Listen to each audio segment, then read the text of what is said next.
नमस्कार बच्चों, मैं नेहा सिंह एसएसटी फंडा यूट्यूब के चैनल पे आज आपका फिर से स्वागत करती हूँ।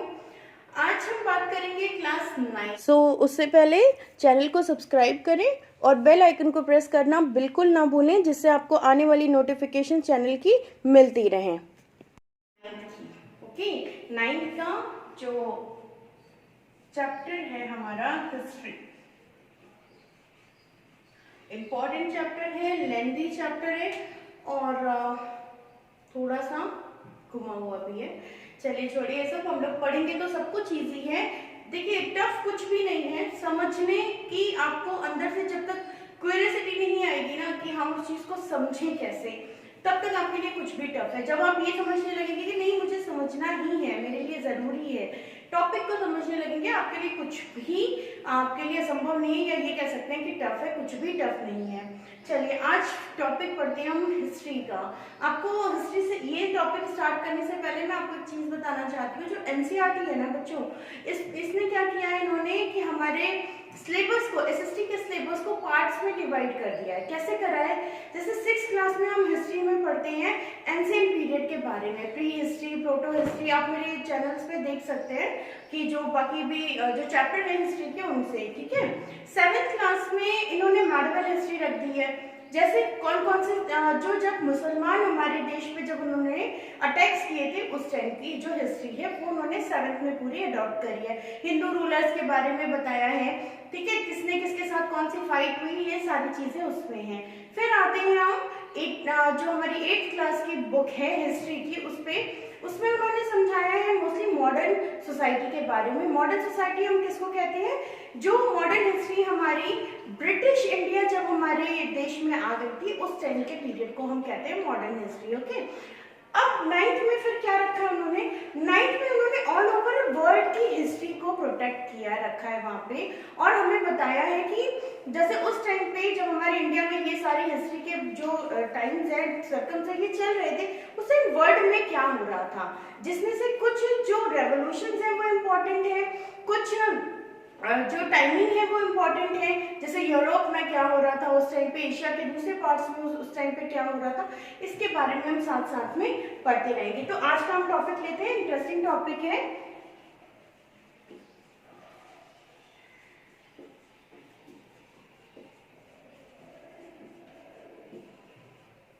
The French revolution. नाम से समझ में आ रहा है आपको कि ये क्या है?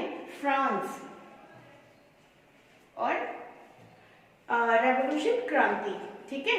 तो फ्रांस की जो क्रांति है उसके बारे में हम पढ़ेंगे आगे और समझेंगे कि ये क्रांति क्यों हुई, क्यों इम्पोर्टेंट है कि आज भी जो बुक्स हैं हम इसमें इनको पढ़ रहे हैं। इससे आपको बता दूं, इसका एक रिलेटेड जो हमारा वीडियो है वो ऑलरेडी एक इंट्रो की तरीके से पढ़ा हुआ है, जो आपको आई बटन पे दिखेगा। ये फ्रेंच रेवोल्यूशन एक्चुअली हमने एनसीईआरटी के बुक बेसिस पे पूरे फ्लो चार्ट के अकॉर्डिंग बनाया है और क्वेश्चंस के साथ बनाते गए हैं, आंसर्स के साथ, टॉपिक्स के साथ। इसका कुछ एक आई थिंक ये क्योंकि बहुत बड़ा टॉपिक है तो ये आपको एक पार्ट में हम इसको कंसिडर नहीं कर सकते, ये एक पार्ट में रहेगा और इसके जो नेक्स्ट टॉपिक्स है वो हम दूसरे पार्ट में भी इसके पढ़ेंगे। फ्रेंच रेवोल्यूशन, आपको बताऊं, एक यहाँ पे क्वेश्चन मार्क बनाती हूँ, क्वेश्चन थोड़ा सा अजीब सा बन गया पर कोई नहीं, क्वेश्चन मार्क है ये। यहाँ पे जब भी हम हिस्ट्री पढ़ते हैं, आप इस टॉपिक को तो ले ही रहे हैं, इसके साथ आप दूसरी चीजों को भी समझें। जब हम बेटा हिस्ट्री पढ़ते हैं तो हमारे सामने कुछ क्वेश्चन अपने आप राइज हो जाते हैं। जैसे सबसे पहले क्वेश्चन, अगर हम इसी टॉपिक की बात करें तो भी फ्रेंच रेवोल्यूशन, अगर मैं आपके सामने नाम लूं कि फ्रेंच रेवोल्यूशन, आप सबसे पहला क्वेश्चन पूछेंगे कि मैम ये है क्या, व्हाट इज इट, ये है क्या, व्हेन, ये हुआ कब था, बिटवीन, किसके बीच में हुआ, किंग, कौन था वहां, जहां पे भी अब फ्रेंच है तो फ्रांस है, ठीक है, तो उस टाइम वहां का राजा कौन था। नेक्स्ट, रीजन क्या थे जो ये इतनी बड़ी क्रांति या रेवोल्यूशन किया गया। नेक्स्ट, हाउ, कैसे किया गया ये रेवोल्यूशन, किस तरीके से किया गया। And the last is result, इसके रिजल्ट क्या क्या आए। चलिए अब हम मैं आपको ये चैप्टर इन्हीं क्वेश्चंस के बेसिस पे बताती जाऊंगी। सबसे पहले टॉपिक उठाते हैं क्या, ये है क्या, ये एक रेवोल्यूशन है। आपको स्टार्टिंग में छोटा से फॉर्म में आपको समझा दूं, ये एक रेवोल्यूशन है जो फ्रांस कंट्री में किया गया। एग्जैक्टली पेरिस शहर से इसकी शुरुआत हुई थी और इसका जो दिन है वो माना जाता है 14 जुलाई 1789। ये एग्जैक्टली इस दिन को माना जाता है कि इस दिन से ये रेवोल्यूशन तेजी में आया था। कोई रेवोल्यूशन एक दिन में नहीं हो जाता, लेकिन ये रेवोल्यूशन भी काफी दिनों से लोगों के मन में उठ रहा था कि हमको करना चाहिए कुछ ना, लेकिन नहीं कर पा रहे थे। बट आज का दिन था कि लोग बिल्कुल परेशान हो चुके थे और उन्होंने कर दिया कि भाई अब हम नहीं रुक सकते, अब चलो एक ही हमारे पास जो उपाय है वो है रेवोल्यूशन करना और हम करेंगे। दूसरा आ जाता है किंग कौन थे। जो इंपॉर्टेंट टॉपिक्स है वो यहाँ से बताते हैं, उसके बाद फिर आगे चलेंगे और टॉपिक वाइज उसको पढ़ेंगे। उस टाइम पे वहाँ के जो किंग थे वो थे लुइस 16। ये नाम बार बार आएगा, ये डेट भी आपको याद करनी होगी, ये इंपॉर्टेंट चीज है जो अभी यहाँ लिख रही हूँ। तो लुइस 16 वहाँ के किंग थे। रीजन, बहुत बड़ी बात है, रीजन क्या था? रीजन था ब्रेड पर टैक्स लगना।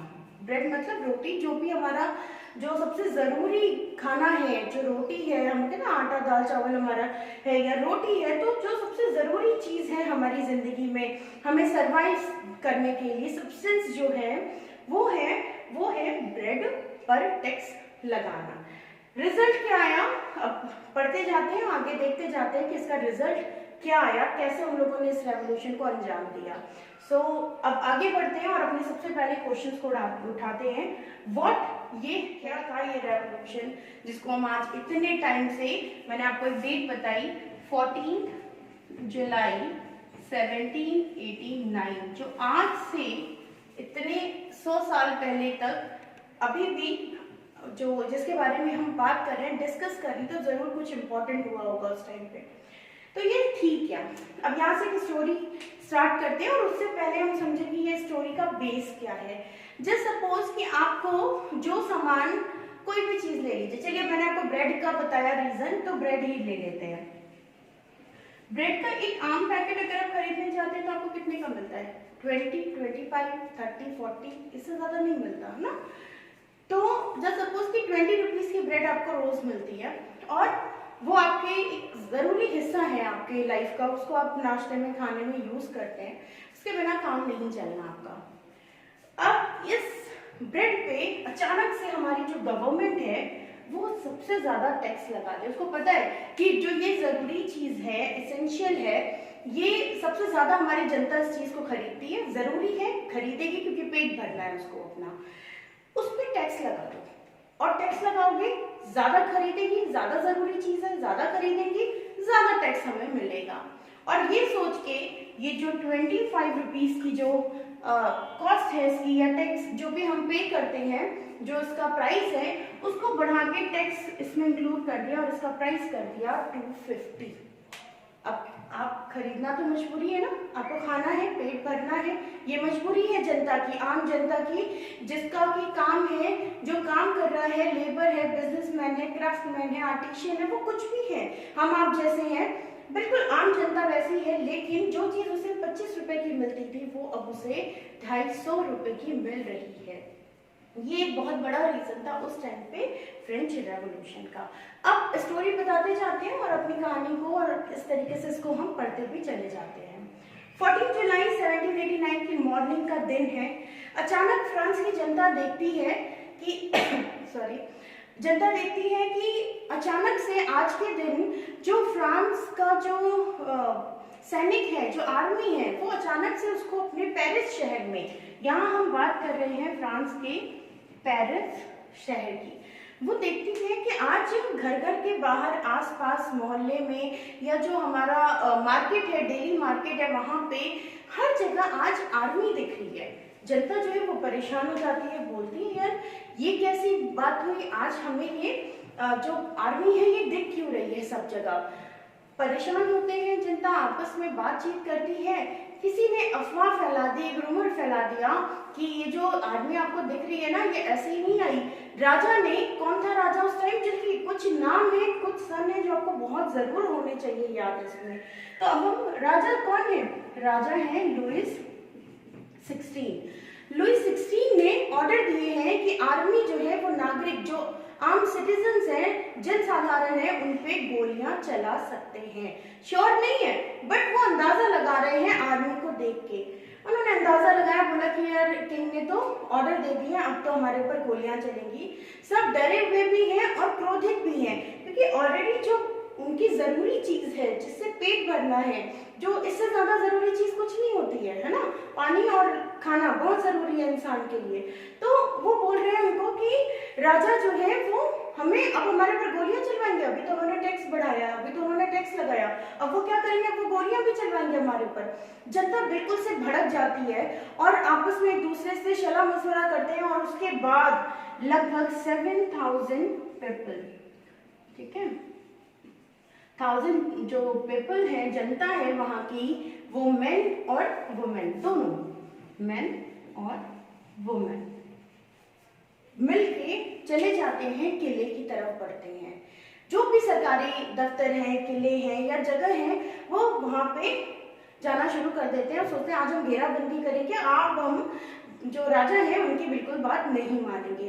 देखिए राजा का सिस्टम मैंने आपको 6th क्लास के पेज में बताया है कि वो आता था मोनार्की सिस्टम में। मोनार्की सिस्टम एग्जैक्टली क्या होता है?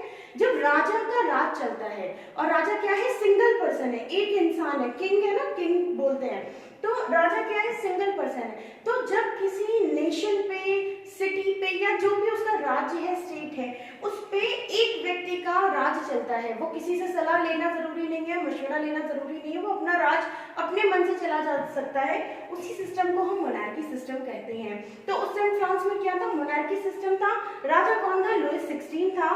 मेन और वुमेन निकल पड़े, जुड़ते गए और बढ़ते गई, और ये संख्या पहुंच गई लगभग 7000 के करीब। और ये आक्रमण के मूड में थे। इन्होंने बोला अब हम किसी की नहीं सुनेंगे, अब हम क्रांति लाएंगे और अब हम रेवोल्यूशन करेंगे अपने राजा के खिलाफ। चलिए बात आगे बढ़ी, इन्होंने कई जगह तोड़ा फोड़ी करी, आगे बढ़ते गए। बाद में ईस्टर्न साइड में, मान लीजिए कि ये पेरिस है और हमको पता है कि ईस्टर्न साइड ये है, तो ईस्टर्न साइड में एक इनका किला था बेस्टाइल। क्या नाम था? ये भी बहुत इंपॉर्टेंट है। बेस्टाइल का किला था।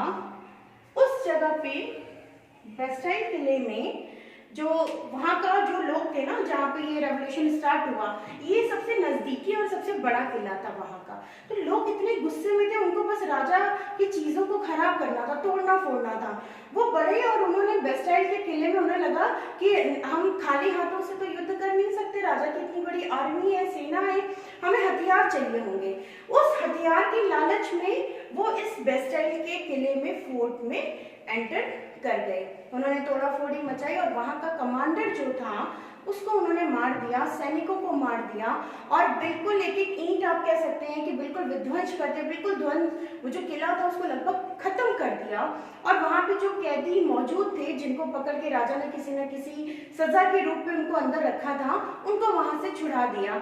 जबकि कहा जाता है कि जो उस बेस्टाइल किले के जो कारागार था, जो जेल थी, उसमें जो कैदी थे उनकी संख्या सिर्फ 7 थी। सिर्फ 7 कैदी ही वहां पे, प्रिजनर्स जो थे वो वहां पे मौजूद थे।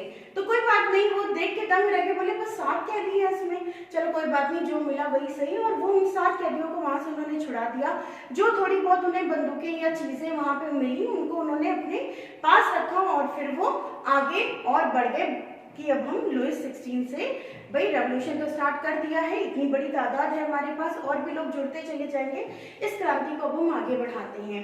ये सोच के वो आगे बढ़ते गए। इसी में कुछ लोग थे जो बेस्टाइल, क्योंकि मैंने आपको बताया कि ये किला था। अब किला क्या छोटी मोटी जगह तो है नहीं, राजा से संबंधित है, उस जगह के इतिहास से संबंधित है। तो इस जगह का जब तोड़ फोड़ की गई तो बहुत सारी चीजें वहां से मिली जो राजा या राजघराने से संबंधित थी। उन चीजों को उठाया गया और बाजार में जो लोग होते हैं ना, कुछ लोग बड़े शौकीन होते हैं कि पुरानी चीजों को संभाल के रखते हैं, या वो उन्हें इस चीज का वो रहता है कि भाई मेरे पास उस टाइम की ये चीज है, या ये घटना घटी थी उसमें की ये चीज मेरे पास है। आज भी करोड़ों में लोग म्यूजियम में ये चीजें रखते हैं और या बेचते खरीदते रहते हैं। तो बेस्टाइल की जो कुछ चीजें थी जो टूट फूट गई थी या जो राजा के राजघराने से संबंधित थी, वो चीजें उन लोगों ने बाजारों में बेच दी, ऐसा कि ये वहां का एविडेंस है कि बेस्टाइल का किला अब खत्म हो गया। अब यहाँ तक ये स्टोरी आपको समझ में आ गई कि उस दिन क्या चल रहा था फ्रांस में, पेरिस में कैसी अफरा तफरी हो रखी थी, ना राजा चैन से बैठ पा रहा था ना प्रजा चैन से थी। अब हम बात करते हैं टॉपिक वाइज कि आगे इसके आगे अभी क्या होता चला गया।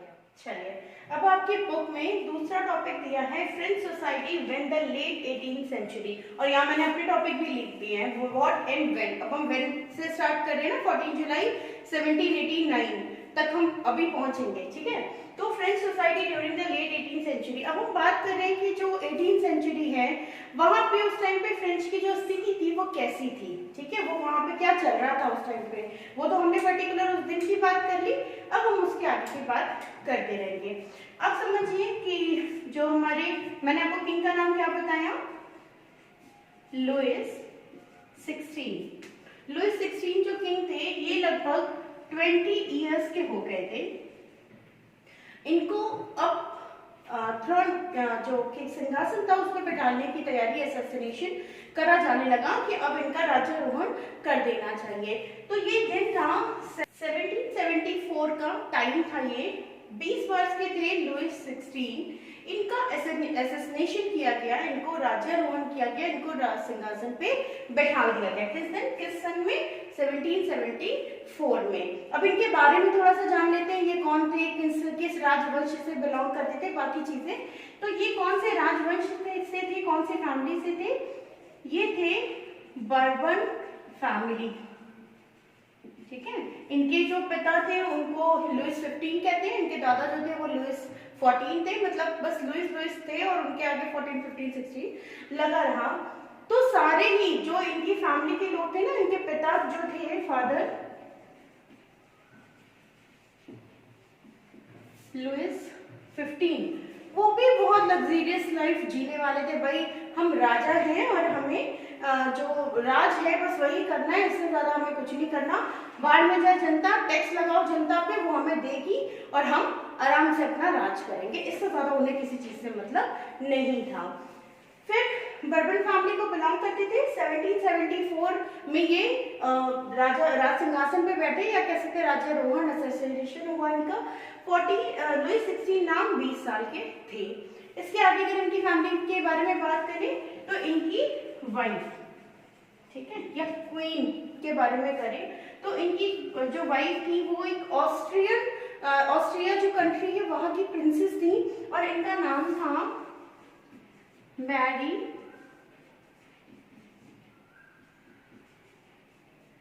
एंटोनेट या एंटोनेट, जो भी आप कह सकते हैं, क्योंकि ये थोड़े से वर्ड है ना, फ्रेंच वर्ड्स है, तो इनको प्रोनाउंसिएशन एग्जैक्टली जो है वो हमसे थोड़ा डिफरेंट होगा। तो मैरी एंटोनेट है, नेट या एंटोनेट कहते हैं ना, यहाँ पे लिख दूं एंटोनेट, ठीक है, एग्जैक्टली ऐसे बोलते हैं। ये इनकी वाइफ थी, और वो भी जैसे कि ये राजा थे ना, बिल्कुल लग्जेरियस और प्रजा पे ध्यान नहीं देना और सब कुछ, वैसे ही ये भी थी, बिल्कुल उन्हीं की तरह थी।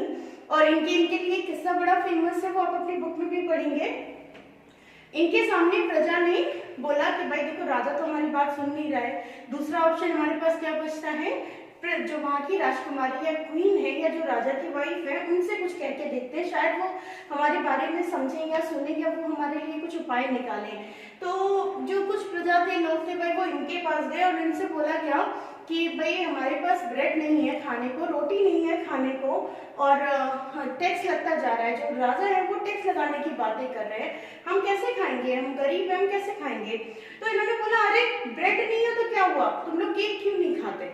मतलब इनको पता ही नहीं है कि जब रोटी नहीं है खाने को तो वो केक कहाँ से खाएगा।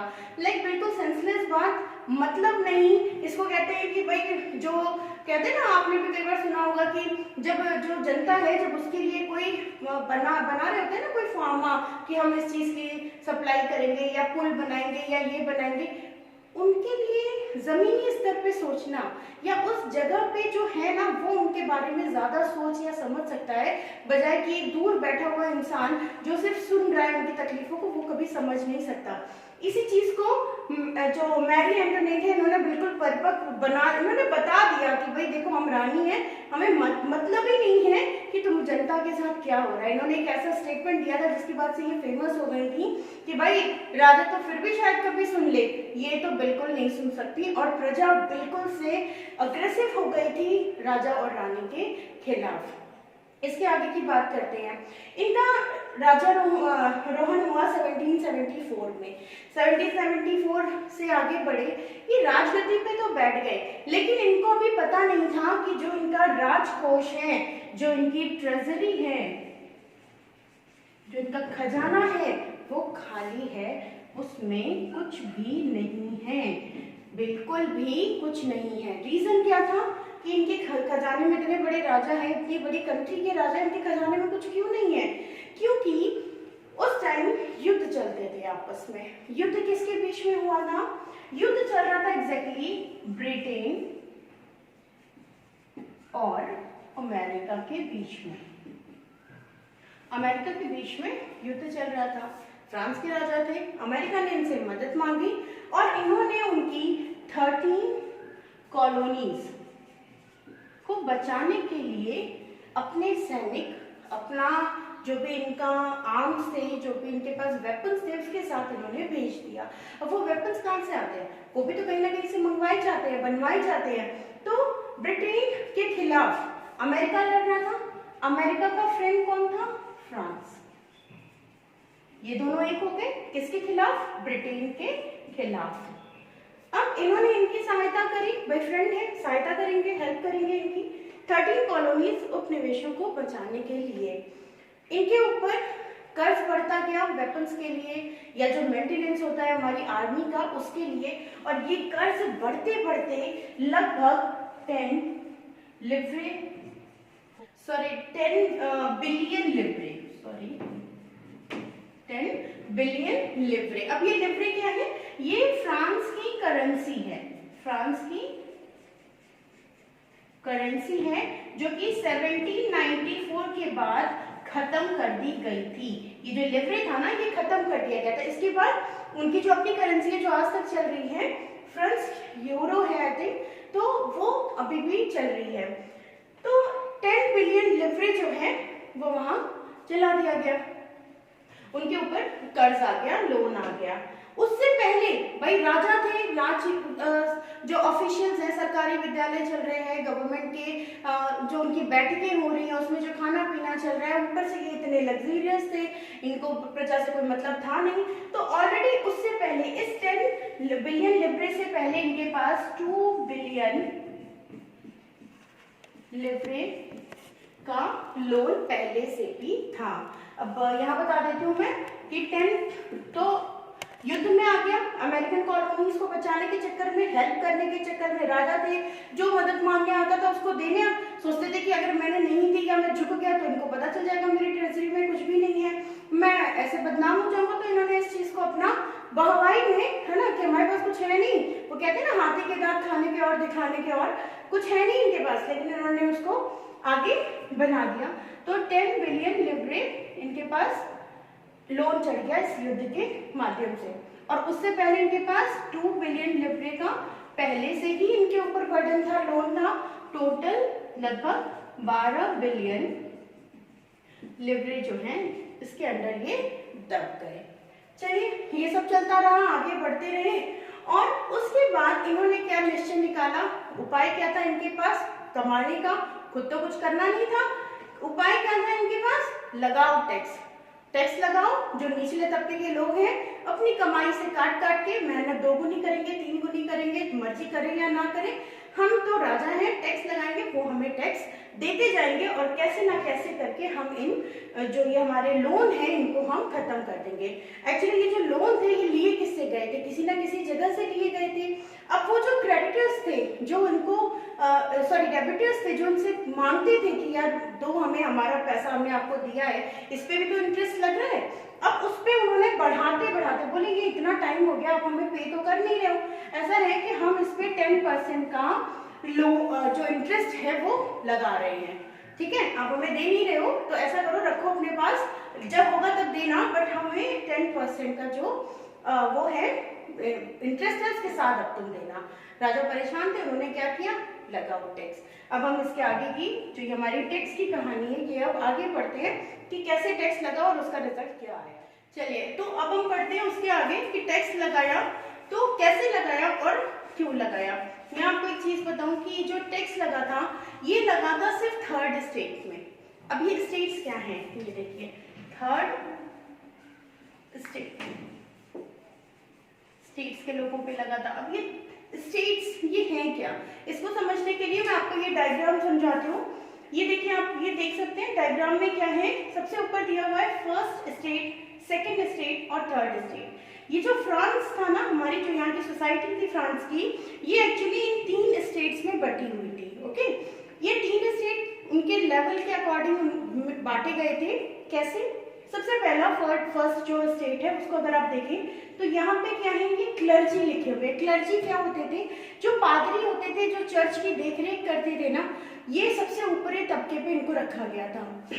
दूसरे थे नोबैलिटी। नोबैलिटी जो राजतंत्र से संबंधित लोग थे, राजशाही लोग थे, दरबारी लोग थे, या खुद राजा की फैमिली या उनके मेंबर्स थे वो, और खुद जो राजा था वो रखा गया था इस सेकंड स्टेट में। लास्ट में आप देखते हैं इसमें भी कैटेगरीज हैं। लास्ट में आते हैं, अगर हम लास्ट स्टेट की, थर्ड स्टेट की बात करें जो टैक्स पेड कर रहे थे उनकी बात करें तो उसमें देखिए 3 कैटेगरीज है। सबसे पहले कैटेगरी में है बिजनेसमैन, जो हाई क्वालिफाई लोग थे, एजुकेशन जो एजुकेट लोग थे, ठीक है, ऑफिशियल्स लोग थे, दरबारी थे या जिनका अच्छा खासा बिजनेस वगैरह चलता था वो लोग थे। फिर सेकंड में थे जो आर्टिशियंस हैं, है ना, जो लोग हैं जो खाते पीते कमाते हैं, या छोटे मोटे जो फार्मर्स हैं वो लोग थे जिनकी अपनी जमीन थी और वो उसमें खाते कमाते थे। लास्ट में आ जाते हैं सबसे नीचे वाले में, इसमें वो लोग आते थे जिनके पास कुछ भी नहीं था, सर्वेंट्स थे, स्लेव्स थे, लैंडर्स जो लेबर्स थे वो थे।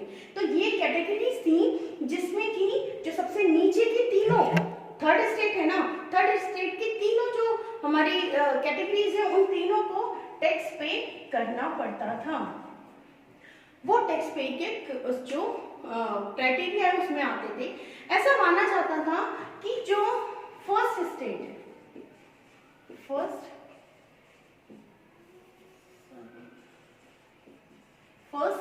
है जिसको कि हमने बोला क्लर्जी, ये नहीं कर सकते टैक्स पे, इनको करना ही नहीं है। इनको बोलते हैं ये जन्मजात जो है, बाय बॉर्न इनको ये मतलब सुविधा है इनके पास, क्योंकि ये पादरी हैं तो इनको टैक्स पे नहीं करना है, टैक्स नहीं देना है, ठीक है।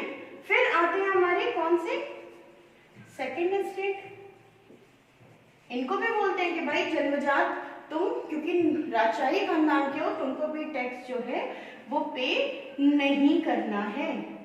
ये दो तो जनजाति उनको बना दिया गया धर्म के अनुसार कि भाई तुम टैक्स पे नहीं करोगे, क्योंकि तुम्हारे जन्म के अनुसार तुम बहुत अच्छे हो, कुलीन हो, बहुत बड़े राज्य घराने में पैदा हुए, तो तुम टैक्स नहीं दोगे। टैक्स कौन देगा, थर्ड स्टेट के लोग, नीचे तबके के लोग, जिनका काम ही है कि वो काम करते रहे, मरते रहे, उनको किसी से कोई फर्क नहीं पड़ता। जबकि सबसे ज्यादा जनसंख्या किसकी थी, इनकी थी। भाई छोटे तबके लोगों की जनसंख्या ज्यादा थी, पादरी कम थे, और जो सेकंड स्टेट है जो हमारे नोबेलिट है ये भी कम थे।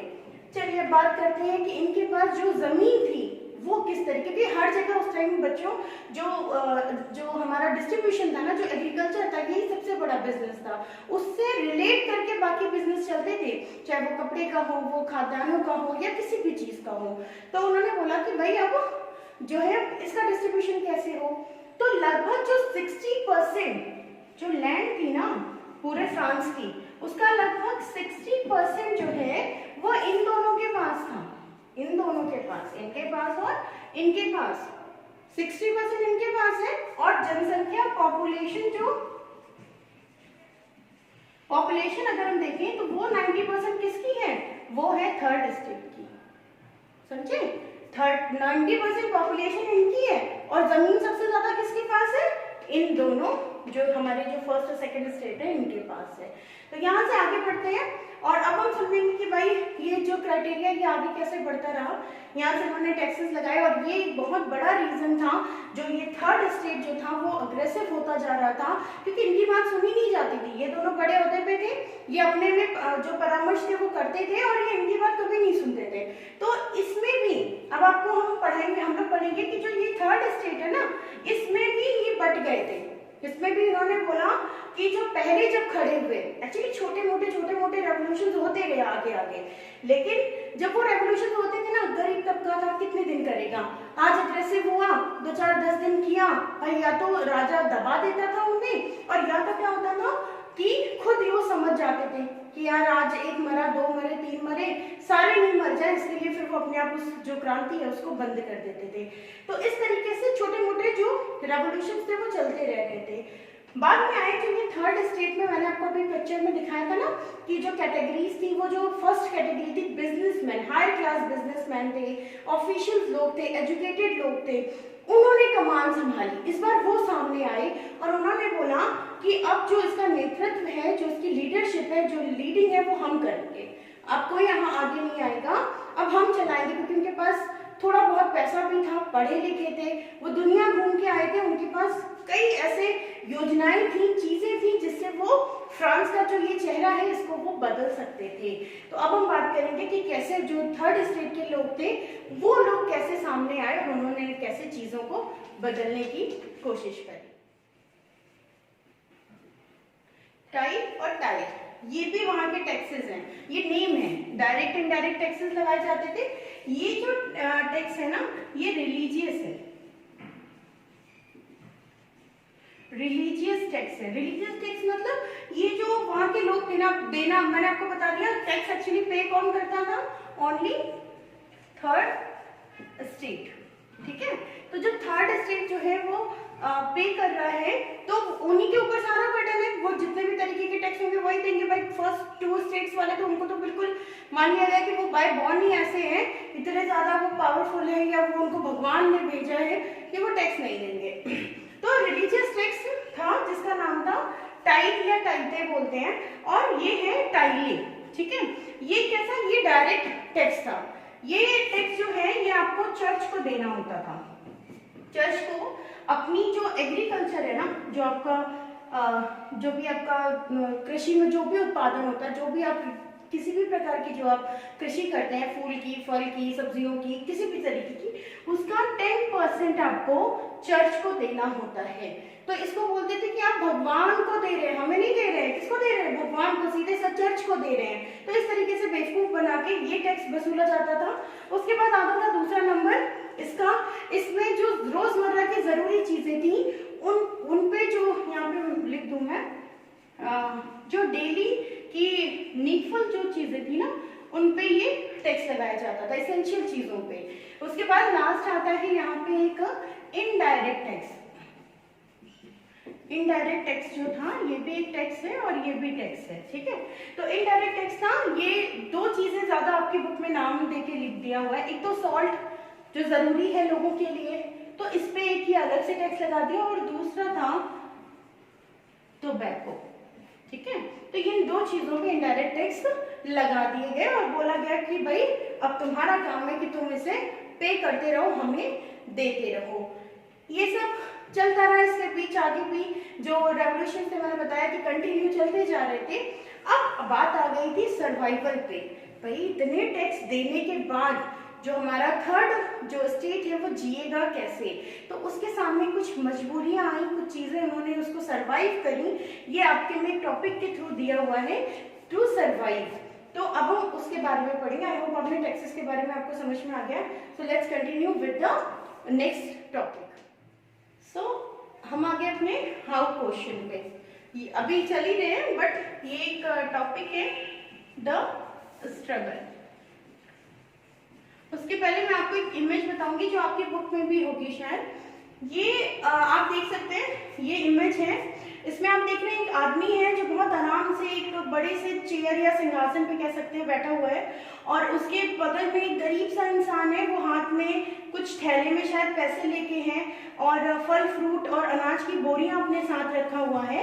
इस तरीके का कुछ पिक्चर आपके पास है। और उसी के साथ में आप ऊपर देखिए, लेफ्ट साइड में ऊपर देखिए एक मकड़ी का जाला दिख रहा है आपको, और उसमें मकड़ी है और छोटी छोटी जो फ्लाइज है वो फंसी हुई हैं। ये एक्चुअली जो ये पिक्चर बनी है ना, ये आपको समझाना चाह रहा है कि उस टाइम जो हमारे पीसेंट्स थे ना, वो एक फ्लाई थे, छोटी छोटी मक्खियां थे, जो छोटे मोटे जो हमारे लैंड जो फार्मर्स थे वो कैसे थे, मक्खियों की तरह थे वो बेचारे। और ये जो बैठे हुए हैं ना सिंहासन पे बिल्कुल चौड़े होके हैट लगा के, ये हैं हमारे जो उस टाइम के फर्स्ट और सेकंड स्टेट के लोग हैं। ये वो हैं कि बिल्कुल ऐसा तान के बैठे हुए हैं, और तुम बिल्कुल लाओ हमारे सामने रखो, हम तो भगवान हैं वाला सीन इनके साथ है। और वही वो जो पिक्चर है ना, वो आपको बता रही है कि कैसे की जो मकड़ी है, इन्होंने पूरा जाल बिछा रखा है, ठीक है। इन्होंने बोला है कि हम जो है राजा हैं, हम क्या है, हम चर्च के पादरी हैं, हम भगवान से रिलेटेड है, धर्म से रिलेटेड है, हमको तो कुछ कह नहीं सकते। तो उसमें वो जो पीसेंट्स हैं, जो गरीब तबका है, वो उसमें फंसता जा रहा है, और वो लोग धीरे धीरे उनको फंसाते हैं अपने जाल में, और फिर उनको निगलते जा रहे हैं, ठीक है। आप देख रहे हैं इस पिक्चर में भी दिखा रहे हैं ना बार बार कि जो गरीब तबका है बेचारा कैसा झुका हुआ है, दे भी रहा है और झुका भी है। मतलब कभी अब सोच सकते हैं आप कि देने वाला, हम तो किसी को कोई चीज देते हैं तो शान से देते हैं कि दे रहे हैं हम तुम्हें, बट उसमें क्या है, वो झुका हुआ है कि ले लो भाई, और जो लेने वाला है वो बिल्कुल इज्जत से बैठा हुआ है कि आओ भाई हमें दो। तो वो उसकी तरफ देख भी नहीं रहा है। आप नीचे देखिए, अब उसमें लिखा भी है कि वो उसकी तरफ देख भी नहीं रहा है, इतना भी इनके पास टाइम नहीं है, या इतना भी इनको नहीं वो है कि उसको एक प्यार भरी निगाह से उसको देख ही ले। नहीं, वो भी पॉसिबल नहीं है। तो इस तरीके से वो व्यवहार करते थे, जिसकी वजह से इतना बड़ा रेवोल्यूशन जो हुआ है। चलिए अब बात करते हैं हम अपने स्ट्रगल टाइम की, जो उस टाइम पे लोगों के बीच में हुआ। अब मैं आपको बताऊंगी, अगर हम यहाँ पे बात करें बेसिकली जो प्राइसेस हैं, अब यहाँ पे क्योंकि ब्रेड के ऊपर पूरा रेवोल्यूशन हो गया, रोटी के ऊपर सोचो कितनी जरूरी चीज है हमारे लिए, है ना। तो पूरा रेवोल्यूशन हो गया। फ्रांस जो है उस टाइम, अगर हम फ्रांस की पॉपुलेशन की बात करें, 1715 में जो फ्रांस था उनकी पॉपुलेशन क्या थी, उनकी पॉपुलेशन थी 23 मिलियन। इतने लोग थे फ्रांस में उस टाइम पे। और अभी हम किसकी बात कर रहे हैं, मैंने आपको पहली डेट क्या बताई है स्टार्ट करते समय, 1789। तो कौन सी डेट है अभी यहाँ पे, 1789। इस टाइम यहाँ की जो जनता है, उसकी जनसंख्या वहाँ की कितनी है, 28 मिलियन। जनसंख्या तो बढ़ गई, मिलियन में बढ़ गई। अब ये बढ़ तो गए, लेकिन पूर्ति कहाँ हो रही है, पूर्ति तो हो ही नहीं रही है। ब्रेड तो मिल ही नहीं रही, अनाज नहीं मिल रहा है। क्यों नहीं मिल रहा है, ऐसा नहीं कि उत्पादन नहीं हो रहा था, उत्पादन हो रहा था, लेकिन टैक्स के बढ़ते जो जनसंख्या है, जो वहाँ की पॉपुलेशन है, वो टैक्स पे करे कि वो खुद खाए या अपने बच्चों को खिलाए। उसके कारण क्या हुए, उसका जो इम्पैक्ट है, मैं कह सकती हूँ, जो उसका बुरा प्रभाव है वो क्या पड़ा, लोग मरने लगे, भूखे रहने लगे। इसको समझ सकते हैं, हम लोग भी शायद अपनी हिंदी मूवीज में बहुत देखते हैं इस चीज को। जब हमारे ब्रिटिशर्स का टाइम था, अगर किसी ने आपने लगान मूवी देखी होगी तो आप समझ सकते हैं इस चीज को, कि जो ब्रिटिशर्स थे वो हमारे गाँव पे जो कृषि करते थे लोग ना, उनके ऊपर टैक्सेस लगाते जा रहे थे। और टैक्स पे करने का क्या है, हमारे पास खेत तो सीमित है ना भाई, अगर हम एग्रीकल्चर करेंगे तो इतना बड़ा हमारा खेत है तो उसमें ही तो करेंगे। ऐसा तो नहीं है कि अगली बार हमारे जो है जो बारिश है वो अच्छी हुई, पानी की सुविधाएं हमारे पास है, बीज हमारे पास है, तो हम इतना खेत और ऐड कर लेंगे। ऐसा तो नहीं कर सकते, खेत तो हमारे पास लिमिट में ही है, इतना ही है। तो जो जनता थी वो परेशान थी, जो आय थी वो सीमित थी, और जो व्यय थे, जो टैक्सेस थे वो बढ़ते चले जा रहे थे। रीजन पहला मैंने आपको क्या बताया कि जो जनता है वो परेशान हो गई है, वो बोल रही है कि भाई अब हमसे भरा नहीं जाएगा टैक्स। दूसरा रीजन इसका क्या हुआ, दूसरा इम्पैक्ट कह सकते हैं क्या पड़ा, कि लोग भूखे रहने लगे, खरीदने के पैसे नहीं है, 25 रुपए की चीज 250 रुपए में मिल नहीं रही है, छोड़ो भाई नहीं खरीद रहे। जो पेट भरना चाहिए, जहाँ कोई अगर शायद 2 ब्रेड खाता था वो 1 खा रहा है, या नहीं खा रहा है, या आधी खा रहा है। उसका क्या फर्क पड़ा कि लोग बीमार रहने लगे, लोग मरने की कगार पे आ गए, बहुत महामारी फैल गई। दूसरा उसका इम्पैक्ट या रीजन कह सकते हैं क्या पड़ा कि जो लोग थे ना उन्होंने देखा कि जब बारिश हो जाए, या सॉरी बारिश नहीं कह सकते, हेल स्टॉर्म है ना, जब ओले की बारिश हो जाए है ना, ओले पड़ जाए तो क्या हो, पूरी पूरी फसल वैसी की वैसी खेत में खराब हो जाती थी। तो एक ये भी रीजन था। अकाल सूखा ड्रॉट पड़ जाता था, आपने सुना होगा ना, सूखा पड़ता है, ड्रॉट सूखा पड़ जाए। उस साल भी सरकार को तो कुछ बात ही नहीं समझ में आई, क्योंकि भाई वो तो महल में बैठे हैं ना और उनको तो केक मिल रहा है खाने को। उनकी जो वाइफ है उन्होंने ऑलरेडी बोल दिया था कि जिसको ब्रेड नहीं मिल रही वो केक क्यों नहीं खाता। तो ये भी एक रीजन थे जो उसमें ऐड होते जा रहे थे। जो राजा है वो तो मार ही रहा है टैक्स के, हमें दबा ही रहा है जनता को।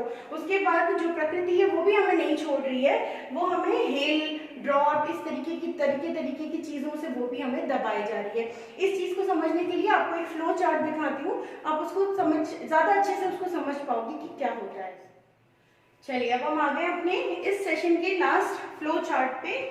ये आप फ्लो चार्ट से समझेंगे ना तो आप समझ पाएंगे कि क्या स्थिति रही होगी उस टाइम वहां पे जनता की, जिसके पास खाने के लिए उस टाइम ब्रेड नहीं थी। आ जाते हैं, ये कुछ टॉपिक्स इसमें पहले से दिए हुए हैं, वो पहले देखते हैं। बैड हार्वेस्ट, मैंने आपको बताया खराब फसल का खराब होना, हेल स्टॉर्म जो ओले हैं उनकी आंधी आना या तूफान आना इस तरीके से, या फिर ड्रॉट सूखा पड़ जाना, बारिश का ही ना होना। ठीक है, दूसरा उसके बाद यहाँ पे ये कुछ खाली कॉलम्स है, उसके बाद आते हैं the poorest can no longer buy bread. भाई उनके पास पैसे ही नहीं है, खराब हो गई, जो उनका पैसे कमाने का जो जरिया था एग्रीकल्चर वही खराब हो गया, खत्म हो गया। पैसे नहीं है, कमाए कैसे, खरीदे कैसे, ब्रेड को कैसे खरीदे। डिजीज एपिडेमिक हमारे देश में भी चल रहा है या पूरे वर्ल्ड में चल रहा है, कोरोना एपिडेमिक। तो महामारी और बीमारियां फैलती थी। इन कॉलम्स को पढ़ते चलेंगे और अपने आप इनको भी इनके साथ लर्न करते चलेंगे, वहां की स्थिति को समझते चलेंगे। बैड हार्वेस्ट था, बैड हार्वेस्ट की वजह से क्या हुआ होगा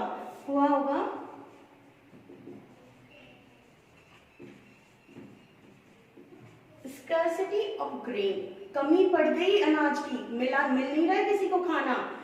बैड हार्वेस्ट है ना, जो नोबेलिटीज थे और जो क्लर्जीज थे उन्होंने तो मार लिया अपना, टैक्सेस है ना उन्होंने तो ले लिया, कौन मर रहा है, आम जनता। तो स्कैर्सिटी ऑफ ग्रेन, उनको अनाज नहीं मिल रहा। दूसरा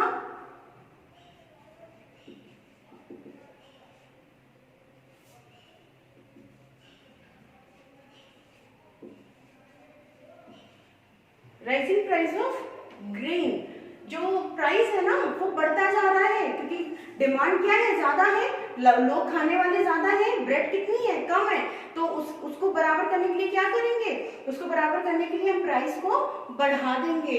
आप अभी आगे वाले चैप्टर्स अपने इकोनॉमिक्स में आप यही पढ़ेंगे कि कैसे जब डिमांड कोई चीज हमारे पास ज्यादा है और लोग कम है तो उस चीज की जो कीमत है वो घट जाती है, और जब हमारे पास लोग ज्यादा है उस चीज को खरीदने वाले और सामान कम है तो हम मुनाफा ज्यादा कमाते हैं और हम क्या करते हैं, प्राइस को बढ़ा देते हैं। तो यहाँ तक आपको समझ में आ गया होगा, बैड हार्वेस्ट हुआ, उसके बाद क्या कारण क्या हुआ, कमी पड़ गई अनाज की, और जो प्राइस थे वो अनाज के, ब्रेड के बढ़ा। एग्जैक्टली हम यहाँ बात कर रहे हैं अनाज की, क्योंकि अनाज से ही तो बनता है ना ब्रेड, बढ़ गया। हुआ क्या, पूरेस्ट मैन जो है वो खरीद नहीं पा रहा, इतना महंगा ब्रेड है, खरीद ही नहीं पा रहे, जो गरीब आदमी है। उसका रीजन, जो कारण हुआ, उसका जो रिजल्ट आया वो क्या आया, उसका रिजल्ट आया कि जो पूरेस्ट मैन वो खरीद नहीं पाया, तो उसका क्या आया,